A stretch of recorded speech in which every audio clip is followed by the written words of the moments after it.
Vladimir Putin, 17 years and the most powerful man in the world. Rumors intensify over Russian oligarchs' remarks. Does Putin have cancer? Is it really true or a rumor?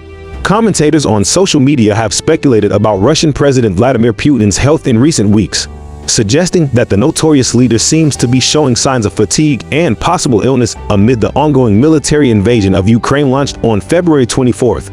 Recently obtained evidence may offer further support for the so far unfounded speculations over Putin's supposed deteriorating health. An oligarch close to the Kremlin can be heard saying that Putin is very ill with blood cancer. The specific type of blood cancer was not specified, the magazine said, noting however that the recording represents rare testimony by someone with proven ties to the Russian government that its fanatical dictator may well be seriously unwell. And the oligarch had no idea he was being recorded. Vladimir Vladimirovich Putin has been the most powerful leader in the world's largest country for more than 2 decades. Putin was one of the political figures of the Russian Republic, born in Leningrad. He has been in power for the second time since May 8, 2012. Putin was born on October 7, 1952. Putin spent his childhood in a difficult environment. Putin grew up in what is now St. Petersburg, once known as Leningrad. His father was a conscript in the Soviet Navy. His grandfather was a cook. Where he grew up, local boys started clashing with him at a young age. That's why Putin learned to play judo. In 2013, Putin's wife divorced him. They had been married for 30 years. His wife complained that Putin was just busy. Work was his addiction. Her youngest daughter holds a senior position in the administration of Moscow State University. The eldest daughter, on the other hand, is an educator. Rumor has it that he is in love with former gymnast and politician Elena Kabeva. But whether the rumors are true, no indication has been found yet. Before finishing school, Putin's dream was to work for the KGB, the Soviet Union's intelligence agency. After completing his university studies, Putin joined the KGB, the intelligence agency of the then Soviet Union. During the Cold War, he worked as a KGB spy in East Germany. Later, during his rule, senior KGB officials held high positions. Vladimir Putin visited the Kremlin in 1997 when Boris Yeltsin was president of Russia and was appointed head of the Central Security Service. On New Year's Eve 1999, Yeltsin resigned as president and announced Vladimir Putin as acting president. Putin won the March 2000 presidential election effortlessly. In 2004, he won a second term as president. But Russia's constitution bans a person from running for president for the 3rd time in a row. Putin was elected prime minister without running for president. In 2012, he won the presidential election for the 3rd time. According to information submitted to the Russian Election Commission, Putin's annual salary is 112,000 yen. But 2 years ago, US Treasury officials told the media that Vladimir Putin was a corrupt man who had been hiding his wealth for years. According to a 2006 CIA document, his personal wealth is about 40 billion. The rise of Vladimir Putin in the last days of the Cold War began in the last century. He fell into disarray when the Berlin Wall and the so-called Iron Veil collapsed in the face of an anti-communist mass revolution across Eastern Europe. This incident left 2 deep and lasting impressions in his mind.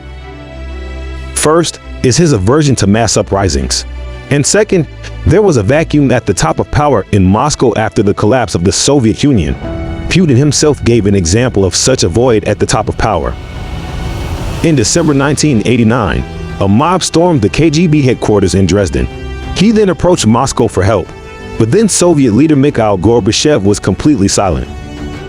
He then decided to destroy all the documents kept in the KGB office. In a later book, Putin recalled the incident.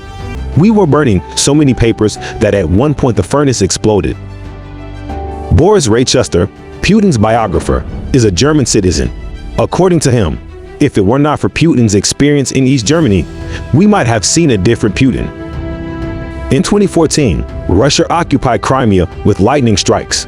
It was President Putin's biggest victory to date and a humiliating defeat for the West. Russia showed its strength by occupying a territory of a neighboring country, but the world could do nothing to stop Russia. For many years, President Putin has been pursuing a strategy aimed at bringing the post-Soviet breakaway countries back into Russia's political sphere of influence. Russia considers it its natural right to dominate these countries. Russia demonstrated this in the 2008 conflict in Georgia. During his rule, Putin revived an old notion in Russia. It is called the collector of Russian lands. This is a feudal idea which supports Russia's expansionist policy. In the light of this concept, it is easy to understand why Crimea and other close neighbors are so important to Russia. Some Russian observers believe that this could pave the way for the establishment of a modern-day Tsar in Russia. In Russian history, the Tsar is considered above party politics. This is an indication that President Putin is running as an independent candidate in the latest election. His current fourth term as president will end in 2024. What then? No one can talk about the future. But Vladimir Putin must have a plan. News has been circulating on social media for several days that this powerful Russian leader has been diagnosed with cancer. Since his February 24th invasion of Ukraine got underway, the 69-year-old Russian president's deteriorating health has been a subject of frenzied speculation. Speculation that Press Secretary Dmitry Peskov has downplayed, citing Putin's excellent health. According to information, one of the new medicines recommended by doctors after oral administration caused side effects in Putin in the form of severe dizziness and weakness, said a post earlier this month. The doctor who recommended this medicine has been removed from the treatment process and is being tested. The drug itself, which was imported from one unfriendly state, is also being tested. Recent investigative reports by exiled Russian journalists have suggested Putin has thyroid cancer and indicated he is constantly surrounded by a team of top doctors. Attention has focused recently on his behavior to control a seeming involuntary shake in his hand, renewing speculation of Parkinson's first highlighted in 2020 by General SVR. At a meeting with Defense Minister Sergei Shoigu, he was seen firmly gripping the desk. Many drew attention to the sickly appearance of the president, his puffy, swollen face and hands tightly clasped around the tabletop. There is nothing surprising here.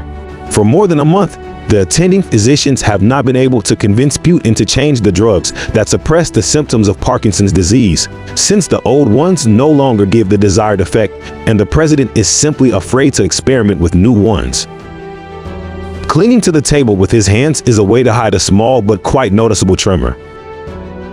It remains to be seen to whom Russia's power will be handed over if Vladimir Putin becomes really ill.